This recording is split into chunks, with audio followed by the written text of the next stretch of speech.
salmo, irmãos, é um daqueles salmos de romagem que eu falei no domingo passado, com base no Salmo 130.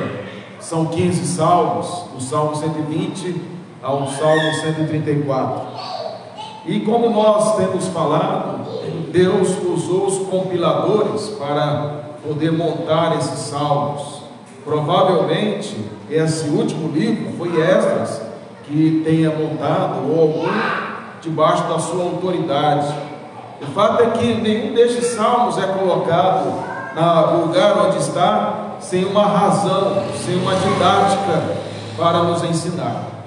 E ao olharmos desta forma, nós podemos ver que há uma relação entre o Salmo 130 e o Salmo 131. O Salmo 130 não é dito quem é o autor dele. O Salmo 131 é dito que é Davi. E aí nesses dois salmos nós podemos ver que eles têm uma mesma expressão. O Salmo 130, verso 7 fala: espere Israel no Senhor. 130, verso 7. O final do Salmo 131 diz: espera, ó Israel, no Senhor. Então, observe que há uma relação clara entre os dois salmos aqui com relação a essa espera que Israel deveria ter no Senhor. Contudo, há uma diferença de assunto de um salmo para o outro. No Salmo 130, o salmista pede perdão a Deus. Ele reconhece que está no lamaçal, que está nas profundezas, e ele fala que se o Senhor observasse as iniquidades, não haveria quem pudesse permanecer, subsistir diante dele. Mas o Senhor é um Deus perdoador, e Deus haveria de perdoar também a nação de Israel. Mas no Salmo 131 já é um outro tom. Agora o salmista no Salmo 131, que é Davi, já fala da sua integridade, já fala da sua fidelidade ao Senhor. Ele fala como alguém perdoado, como alguém que anda com o Senhor. No Salmo 130, o salmista está se humilhando diante de Deus, está pedindo perdão a Deus pelos seus pecados e da nação. No Salmo 130, 131, o salmista Davi, ele está falando da sua luta, da sua busca de viver de forma humilde perante o Senhor. Mas agora então vamos ver o Salmo 131. Ele tem uma estrutura aí, ele é bem curtinho, mas ele tem uma estrutura interessante. Você pode ver que há uma expressão que aparece várias vezes, é a expressão não. Você pode ver aí no verso 1 diz: Senhor, não é soberbo o meu coração. Depois no verso 1 ele diz: nem altivo. Esse nem aí é não também, viu, na língua que foi escrita. Não é altivo, seria assim: não é altivo o meu olhar. Então tem dois nãos aí no verso 1. Não é soberbo o meu coração, e nem é altivo o meu olhar. No verso 1 ainda, ele tem outro não aí: não ando à procura de grandes coisas, nem de coisas maravilhosas demais para mim. Então nós vemos que ele fala mais uma vez não ando à procura. Esse nem de coisas maravilhosas, ele é apenas um complemento, mas o que é destacado aí é: não ando à procura de grandes coisas.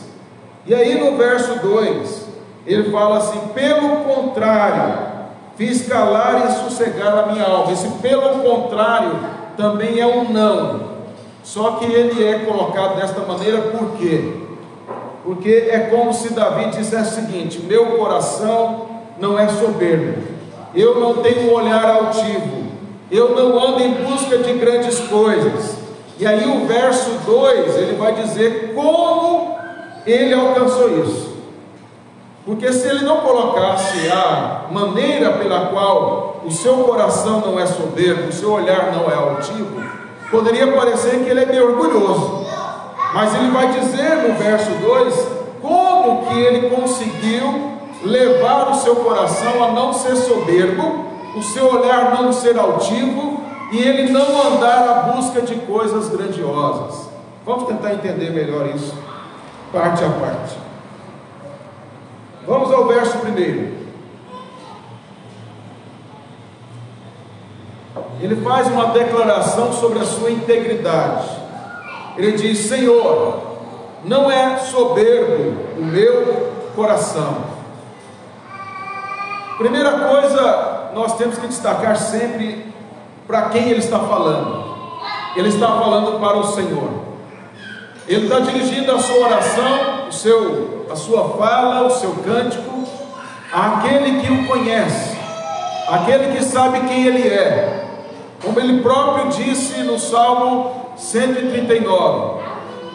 O Salmo 139, ele falou que o Senhor o conhece. O Senhor me sondas e me conhece. O Senhor sabe o meu levantar, o meu deitar. Não há nada que o Senhor não saiba. O Senhor me cerca por trás e por diante. Ou seja, Davi, quando diz Senhor aqui, ele tem plena consciência teológica de que o Senhor o conhecia plenamente.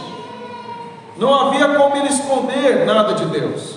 Não havia como ele dizer que o seu coração não era soberbo, e ele, sendo soberbo, pensar em enganar a Deus. Mas ele sabe que está falando para aquele que o conhecia plenamente. Davi, ele tem uma postura semelhante ao do salmista do Salmo 130. O Salmo 130, do verso 1, verso 2: das profundezas clamo a ti, Senhor. Escuta, Senhor, a minha voz. Estejam alertas os teus ouvidos às minhas súplicas. O salmista no Salmo 130 diz que ele clama a Deus que estivesse atento às suas súplicas. E eu falei isso no domingo passado, que súplicas aqui é a atitude de alguém que sabe que é inferior. É a atitude de um servo diante do rei. Então, quando o salmista fala isso no Salmo 130, ele está entendendo claramente de que ele está diante daquele que é superior. Da mesma maneira, Davi, quando fala Senhor, ele está também se pondo e se colocando no seu devido lugar. Ele sabe de quem ele está falando, com quem ele está falando. Mas observem que ele diz: Senhor, não é soberbo o meu coração. Quando Davi fala isso, e meu coração não é soberbo, pode parecer estranho isso para nós, né? Como se alguém dissesse que tem orgulho de ser humilde. Mas nós vamos entender que Davi não está sendo soberbo, falso ou hipócrita ao dizer que o seu coração não era soberbo. Mas antes nós temos que entender o que é soberbo aqui nesse texto. Quando diz soberbo, é lógico que nós associamos a arrogância, ao orgulho. O sentido aqui de soberba é alguém que se levanta perante os outros como sendo superior aos outros. Soberbo aqui é aquele que quer tomar o lugar de Deus, é aquele que acha que pode viver de modo autônomo, independente de Deus. É alguém que busca exaltação pela sua própria força e que não se humilha diante de Deus. É alguém que cria estratégias para que seja exaltado diante dos outros. Ao contrário disso, Davi nunca se exaltou. Nós podemos ver que Davi era alguém desprezado. Davi era um pastor de ovelhas, era o mais desprezado dentre os seus irmãos, ao ponto que o seu pai Jessé nem sequer havia chamado ele, a não ser só depois que Samuel, por ordem do Senhor, então ele manda chamar, se não tinha mais algum filho. Ele nem sequer era considerado como um candidato a ser rei da nação de Israel. Era alguém de um coração singelo, de uma pessoa realmente humilde perante o Senhor, e ele nunca buscou o trono, ele nunca quis ser rei, ele nunca quis aparecer, ele nunca quis se exaltar, ele não agiu como José, por exemplo, quando ele se vangloriou dos sonhos que tinha, da roupa que ganhou do seu pai, e Deus teve que humilhá-lo no Egito para que ele depois pudesse tornar governador. Mas Davi não, Davi nunca se postou desta forma. Davi sempre demonstrou profunda humildade e reconhecimento de que fazia tudo em nome do Senhor. Quando ele se pôs a lutar com Golias, ele não fez isso querendo ser visto como um grande guerreiro, até mesmo porque ele não trazia esta imagem de um grande guerreiro. É um rapaz, um jovem, como que ele poderia a roupa de Saul, a armadura, nem sequer ele conseguiu usar, porque era muito pesada e desajeitada para ele. Ele teve que usar os seus próprios instrumentos do dia a dia como pastor de ovelhas, ou seja, não havia nada nele que pudesse chamar a atenção como guerreiro. Mas Davi se pôs a lutar contra Golias, não porque ele quisesse se destacar, mas por causa que Golias afrontava o nome do Senhor. E então, em nome do Senhor é que ele enfrentou Golias. Portanto, quando nós olhamos essa declaração de Davi, nós vemos que Davi nunca quis ser rei, ele nunca quis ser exaltado diante dos seus irmãos, mas Deus o exaltou, e ele podia assim dizer: meu coração, Senhor, não é soberbo. Mas Davi tinha um cuidado muito grande com isso. Davi sabia que, embora ele não tivesse soberba dominando o seu coração, ele sabia que a soberba poderia dominar o seu coração. E é por isso que no Salmo 19, Davi diz assim: também da soberba guarda o teu servo. Salmo 19, verso 13, ele pede ao Senhor que o guardasse da soberba.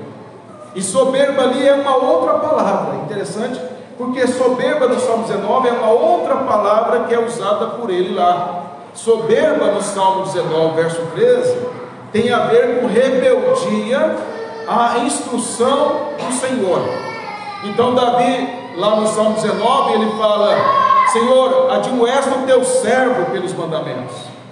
E aí ele vai dizer que ele não, Senhor, não me permita, não deixe que eu seja dominado pela rebeldia às instruções que o Senhor dá. O sentido lá de guardar o teu servo é: Senhor, refreia o meu coração, para que eu não venha a ser rebelde ao que o Senhor me ordena na sua palavra. Mas aqui nesse texto, a palavra soberba é outra. Ele usa no sentido de falar que o seu coração não era orgulhoso, arrogante, altivo. E aí, essa expressão soberbo é usada pelo profeta Isaías. Até interessante a maneira como Isaías utiliza esta expressão soberbo que Davi usa aqui. Ele diz assim: o Senhor diz, por causa da arrogância das mulheres de Sião, que caminham de cabeça erguida, flertando com os olhos, desfilando com os passos curtos, com enfeites tinindo em seus calcanhares, o Senhor rapará a cabeça das mulheres de Sião, o Senhor porá descoberto as suas vergonhas. Isaías 3, versos 16 a 17. A cena aqui de soberba descrita pelo profeta eram de mulheres de Judá, ou seja, mulheres da aliança, que andavam arrogantemente, cabeça erguida, nariz empinado, então a altivez no olhar, na cabeça, olhando por cima as pessoas, esse é o sentido. Elas andam com passos curtinhos, para balançar os enfeites lá da perna, do calcanhar, para as joias nos calcanhares, para as pessoas ouvirem o barulho e ver as joias nos pés, ou seja, para exibir mesmo. Então o sentido aqui é que elas são soberbas, altivas, andam com passos curtinhos e balançando os enfeites que estavam nos seus calcanhares. Aí Deus fala que iria pesar a mão sobre elas por causa da sua rebeldia, por causa da sua arrogância, através de domínio de inimigos, e as suas cabeças seriam raspadas e elas ficariam nuas diante dos inimigos. Mas o que eu quero destacar é que a soberba é nesse sentido que Davi está dizendo. Ele está dizendo que eu não seja, meu coração não é soberbo. Mas ele usa aí no verso 1 ainda, ele fala, nem altivo o meu olhar. Você tem que entender que nem altivo o meu olhar é a mesma coisa de não ter o coração soberbo. É como se o verso, a linha principal fosse, Senhor, não é soberbo o meu coração, é a linha principal. A linha de baixo, nem altivo o meu olhar, é uma linha como que fosse uma explicação, um paralelo, para intensificar o que ele está dizendo. Mas ele quer dizer o seguinte, meu coração não é soberbo, e o meu olhar não é altivo. O que ele quer dizer com isso? Ele quer dizer, Senhor, quando eu estou na tua presença, eu não tenho um olhar altivo, meu olhar é para baixo, meu olhar é para o chão. Eu estou diante do Senhor e eu me prostro diante de ti. Eu não olho para o Senhor com um olhar arrogante, eu não olho para o Senhor com um pescoço duro, eu não olho para o Senhor como se o Senhor fosse igual a mim. Deus não falou às vezes para a nação, vocês pensam que eu sou igual? Me trato como se eu fosse igual a vocês? Davi, ele diz, não Senhor, eu não trato desta maneira, eu trato o Senhor como sendo quem o Senhor de fato é, o Senhor de todo o céu, de toda a glória, de toda a criação. Eu trato o Senhor como sendo o grande rei. E é importante destacar que Davi era rei, ele tinha uma posição importante. É da casa de Davi que sairia o ungido, o Messias. O trono de Davi haveria de reinar para sempre. Davi tinha todos os motivos para ser arrogante. Ninguém teve tamanha direção de profecias como Davi. Não foi prometido a ninguém que da casa dele sairia o Messias, mas de Davi foi prometido. Mas ele diz, Senhor, meu olhar não é altivo. Ele não agia como Saul que queria se manter no trono a qualquer custo, Saul que armava ciladas contra Davi, Saul que foi rejeitado pelo Senhor, não aceitou isso, e ele até mesmo consultou a média de Endor, depois que Samuel havia morrido. Mas Davi não. Davi diz, o meu coração, meu olhar não é altivo. Está aí uma grande lição para nós, irmãos.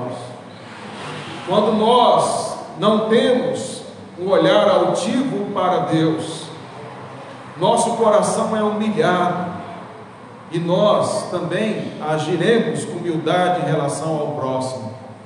Mas quando nós temos um olhar altivo em relação a Deus, nós queremos humilhar o próximo, porque se temos a coragem de olhar altivamente para o Criador, o que será olhar para quem nós consideramos inferiores a nós? Mas Davi, assim como aquele publicano da parábola que Jesus contou, lembra da parábola do fariseu e do publicano? E aí o Senhor Jesus disse que o publicano ficou à distância, ele não ousava olhar para o céu, ele não ousava levantar o rosto, não ousava olhar para cima, mas batendo no peito ele dizia, Deus tem misericórdia de mim, que sou um pecador. Lucas 18:13. Este desceu perdoado, o Senhor Jesus disse. Mas o fariseu, ele era altivo. O fariseu olhava para Deus como se Deus precisasse dele, como se o que ele fazia religiosamente era algo que o credenciava diante de Deus. Ele era arrogante no seu coração, soberbo. Mas o publicano não. O publicano se humilhava diante de Deus, ele se arrependeu dos seus pecados, ele baixou o seu olhar. E quando nós baixamos o nosso olhar, é porque reconhecemos a nossa culpa. Lembra quando a gente era criança, e aí a gente aprontava, e aí o pai e a mãe falavam, a gente baixava a cabeça, não olhava. Quando alguém tem culpa, seja criança, seja adulto, está em pecado, um adulto, vamos pegar um crente em pecado, ele não olha no olho do outro, ele não tem coragem de olhar, porque a culpa o consome. Quando nós estamos diante de Deus, não importa o quanto temos buscado viver na sua presença, nós sempre teremos pecados, sempre teremos que nos humilhar debaixo da sua poderosa mão, como disse Tiago, e Ele nos exaltará. E é exatamente isso que Davi está mostrando, que ele não tinha olhar altivo diante do Senhor. Mas ainda no verso 1, há um outro não aí. Não ando à procura de grandes coisas, nem de coisas maravilhosas demais para mim. Esse verbo ando aí é o mesmo verbo usado para Enoque. Enoque andou com Deus, ou mesmo para Noé, andava com Deus, lá em Gênesis. Só que estes andavam de acordo com a aliança. Davi está usando aqui, mostrando que ele não andava à procura de coisas contrárias à vontade de Deus, ele não estava querendo alimentar o seu ego com grandes coisas, ele estava contente com aquilo que Deus havia dado a ele. Esse verbo que ele usa aqui, não ando, é uma coisa intensiva. É como se Davi dissesse: eu não vivo desesperadamente em busca de coisas grandiosas para mim, eu não estou agitado em busca de coisas que Deus não deu para mim, eu não estou em busca de coisas que me exaltam, eu não estou em busca de coisas maravilhosas para mim. Interessantemente, e aí eu digo só que parece, não posso dizer com certeza, mas quando ele diz aqui, palavra maravilhosas, é a mesma expressão usada no Salmo 78:4, quando diz: não os esconderemos dos nossos filhos, contaremos à próxima geração os louváveis feitos do Senhor, e o seu poder, e as maravilhas que fez. É usada essa expressão no Salmo para dizer das maravilhas que Deus fez. E o Davi usa a mesma expressão aqui. Talvez haja um paralelo nisso, mas o fato é que podemos dizer que ele está afirmando o seguinte: Senhor, eu não estou desesperadamente ansioso por coisas grandes feitos para exaltar o meu nome.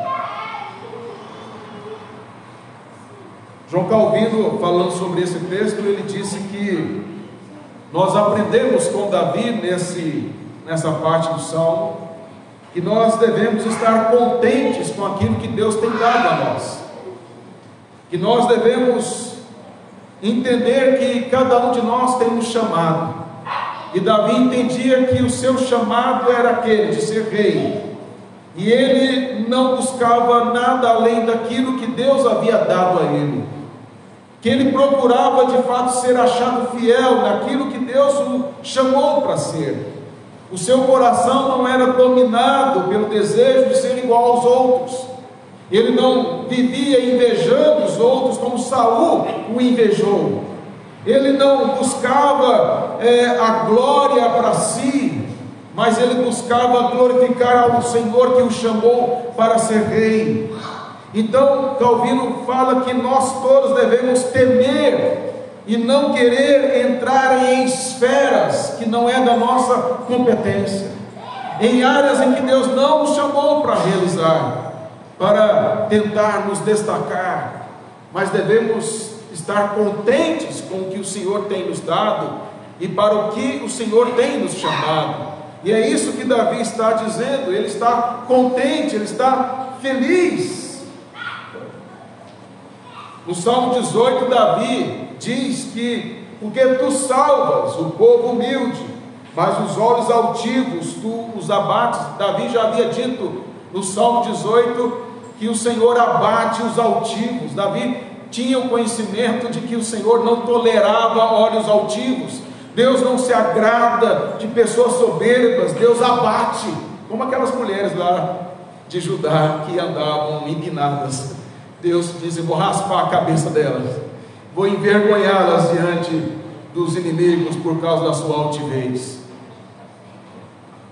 O apóstolo Paulo disse a mesma coisa, num sentido, em outro aspecto, mas a essência é a mesma. Quando ele fala dos dons espirituais, ele diz: porque pela graça que me foi dada, digo a cada um dentre vós, que não pense de si mesmo além do que convém. Romanos 12, 3. Paulo diz que primeiramente a graça foi dada a ele só era apóstolo porque Deus o agraciou, não há mérito nenhum dele. E ele diz aos irmãos em Roma: cada um pense, nenhum de vocês pense além do que convém, antes pense com moderação, segundo a medida da fé que Deus repartiu a cada um. A coisa mais comum que existe nas igrejas é ciúme pelos dons dos outros, é de achar que preciso ter o dom do outro para me destacar como o outro, eu preciso ter esse destaque, esta habilidade, eu preciso ser focado na igreja, ou seja, há uma vaidade natural em nós. Mas o que nós aprendemos com Davi, e o que Israel aprendia com Davi enquanto peregrinava para o tabernáculo, depois para o templo, era cantar e entender que se o rei Davi, ele lutava contra o seu coração soberbo, nós também devemos. E se o rei Davi estava contente com o que Deus havia dado a ele, nós também devemos estar contentes com o que Deus tem dado a nós. Mas vamos lá mais um, para terminar, o verso 2. Como é que Davi conseguiu não ter o coração soberbo, nem olhos altivos, nem andar à procura de coisas grandiosas? Ele diz: pelo contrário, eu fiz calar e sossegar a minha alma. Primeira coisa, ele diz: eu fiz sossegar a minha alma. Isso quer dizer que a alma dele não estava sossegada, ele a fez sossegar. Então Davi não nasceu um camarada sem soberba, humilde, que não tinha dificuldades com arrogância. Davi era um homem pecador como eu e você. Davi enfrentava as mesmas lutas que eu e você, mas Davi lutava para sossegar a sua alma. Ele lutava para que o seu coração não fosse dominado pela arrogância.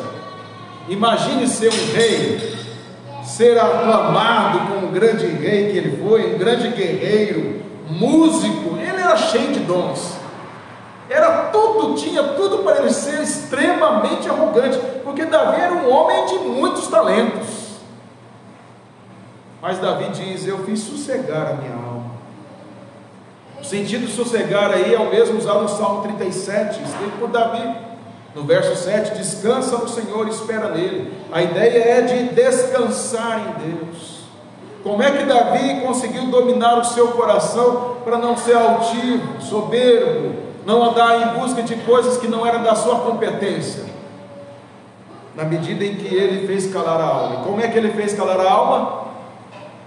O sentido é refletindo, meditando, atinando para a sua vida diante do Senhor.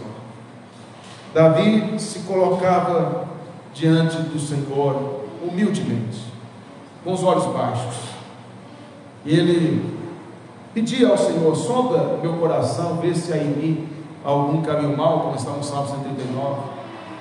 Senhor, admoesta o teu servo, perdoa os pecados ocultos, os pecados não intencionais. Senhor, não deixe que a soberba domine meu coração. Esse era o caráter da oração desse homem. Ele reconhecia que era soberbo, ele reconhecia que era pecador, ele reconhecia que poderia ser envolvido pela arrogância, mas ele se colocava diante de Deus constantemente, refletindo, clamando, lendo a palavra, meditando nela, sendo admoestado por ela, para que ele pudesse viver conforme a vontade do Senhor. Então Davi diz: eu fiz sossegar a minha alma, e isso trazia a ele contentamento.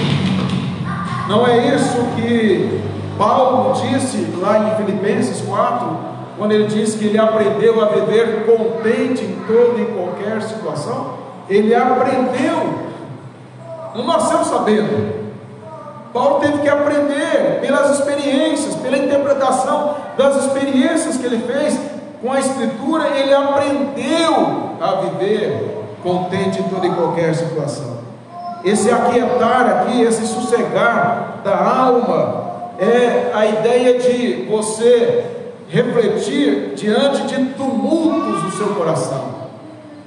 Nosso coração às vezes é assaltado por tumultos, por inquietude, por ansiedade, por coisas que nós não deveríamos ter. Por vezes nós queremos coisas que não deveríamos querer, que não são coisas para nós, pode ser para o irmão, mas não é para nós. E estas coisas trazem inquietude, trazem tumulto na alma. E aí Davi mostra que ele fez sossegar a sua alma confiando em Deus, descansando em Deus. E aí ele usa um exemplo. Ele fala como uma criança desmamada se aquieta nos braços de sua mãe, como essa criança é a minha alma para comigo. Ele fala de uma criança desmamada, mas a ênfase aqui não é no desmamada, mas é esta criança nos braços de sua mãe. Uma criança que está inquieta, que está ali agitada, e ela precisa ser ali protegida e cuidada e alimentada pela mãe. E ao fazer isso, uma mãe amorosa, a criança se acalma, sossega nos seus braços. Da mesma maneira ele fazia isso diante do Senhor. Ele sossegava a sua alma nos braços do Pai. Ele sossegava o seu coração perante o Senhor. De que maneira? Reconhecendo que ele precisava que o Senhor levasse a humildade constantemente. Então Davi coloca isso, assim como o Senhor Jesus fez a mesma coisa. O Senhor Jesus, diante dos discípulos que queriam saber quem era o maior do reino dos céus, ele disse, naquela hora, aproximaram-se de Jesus os discípulos, perguntando, olha o que eles perguntavam para Jesus: quem é porventura o maior no reino dos céus? Sabe o que Jesus fez? E Jesus, chamando uma criança, colocou-a no meio deles e disse: em verdade vos digo que se não vos converterdes e não vos tornardes como crianças, de modo algum entrarei no reino dos céus. Portanto, aquele que se humilhar como esta criança, esse é o maior no reino dos céus. Mateus 18, 1 a 4. Não é que a criança, por ser criança, ela é totalmente espreguiça, mas o que o Senhor Jesus está mostrando, assim como Davi, é que a criança tem o entendimento que ela depende do pai e da mãe. Pega uma criança e vai para uma piscina, dependendo da idade, e aí o pai fala, pula, ela pula e ele pega, ela confia no pai. Pula, o pai pega, e aí o pai esquece, ela afoga, né? Então, a criança confia, ela sabe que estando nos braços do pai ou da mãe, ele está seguro, está guardado. O pai conforta, a mãe conforta, dá segurança. Da mesma maneira, nós também devemos sossegar nos braços do Senhor, devemos entender que o que Ele nos deu e como Ele nos fez e para o que Ele nos fez é o suficiente. Não precisamos de mais nada, porque nós temos tudo nele. Então não temos que invejar ninguém, não temos que ter o peso de carregar o desejo de ser acima dos outros, mas ser aquilo que Deus nos chamou para ser. Portanto, meus irmãos, que nós aprendemos com esta oração, esse salmo, esta oração de Davi, esse cântico, nos mostra que nós devemos pedir ao Senhor que nos livre de nós mesmos, porque nós somos arrogantes por natureza, orgulhosos, prepotentes, altivos, nosso ego é inflamado. Só Deus para desinflamar, só Deus para desinchar esse ego, só Deus para nos colocar no nosso devido lugar. Mas na medida em que nós nos humilhamos diante dele, nós somos aliviados, porque é sufocante Você pode ver a pessoa que vive dessa forma, uma pessoa infeliz, que nunca está contente com o que tem, nunca está feliz com as bênçãos de Deus, sempre enxerga dificuldade nas oportunidades, sempre o jardim do outro, como eu coloquei, a grama do outro é mais verde, ainda que seja artificial. Nunca tem a visão de que Deus tem um propósito maior, que é torná-la semelhante a Cristo, que todas as coisas cooperam para o nosso bem. Então nunca aprende, nunca melhora, nunca tem contentamento. Davi, ao contrário disso, nos ensina que ele lutava constantemente para que o seu coração, a sua alma sossegasse no Senhor, aquietasse no Senhor, e aquilo que Deus havia chamado ele para ser, ele seria. Aquilo que Deus chamou você para ser, você deve ser o melhor que você pode ser. Presta atenção no que eu estou dizendo. Você deve ser o melhor, não que os outros. Aí é altivo, aí é soberba, aí é ser medíocre. Você tem que ser o melhor naquilo que Deus chamou você, e melhor que você pode ser, para a glória dele. Você tem que explorar todas as habilidades que ele te deu, aperfeiçoar a cada dia, não em busca de aplausos, não em busca de glória pessoal, não em busca de ser melhor que os outros, mas ser aquilo que Deus quer que você seja, para a glória de Cristo. E isso é alívio para a alma, porque aí você não terá problema com o que as pessoas vão falar de você.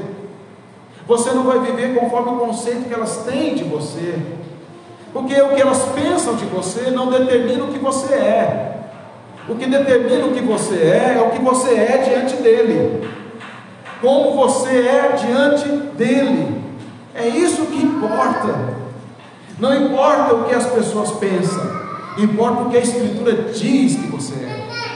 Então você deve se humilhar diante dele, e ao se humilhar diante dele, você vai receber as críticas de uma outra maneira, ainda que te irrite, te traga tristeza, você vai colocá-las diante do Senhor, e vai pedir: Senhor, me ajude a peneirar estas críticas, me ajude a melhorar, o Senhor me ajude a refletir sobre elas, porque se quem me criticou soubesse que eu sou, me criticaria muito mais do que criticou, porque eu sou muito pior do que a pessoa que me criticou acha que eu sou. Assim pensavam os puritanos. Eu quero terminar fazendo uma ilustração bem rápida. Tem uma cena de uma série que eu assisto com a minha família, em que tem um pai, um jovem pai, uma criança bem pequena de colo, e conversando com um pai de adolescentes. E aí há uma afronta de uma adolescente, desse pai mais experiente, e aquele pai se mantém calmo e tranquilo, diz: depois eu resolvo com ela. Aquele jovem pai, ele vendo aquela cena, falou para ele: mas rapaz, eu não consigo ser um pai como você. Você é um excelente pai. Eu fico pensando quando meu filho estiver desta idade, eu não consigo, eu fico desesperado só de pensar que quando ele chegar, como é que eu vou lidar com isso. E aí então esse pai experiente disse a esse jovem: você já é um bom pai. Ele diz: como posso ser um bom pai? Como eu sou um bom pai? Porque você já está lutando para ser um bom pai. Simples assim. Nós somos fiéis crentes ao demonstrar dia a dia que nós lutamos contra o nosso coração. Que Deus nos ajude nesse santo propósito.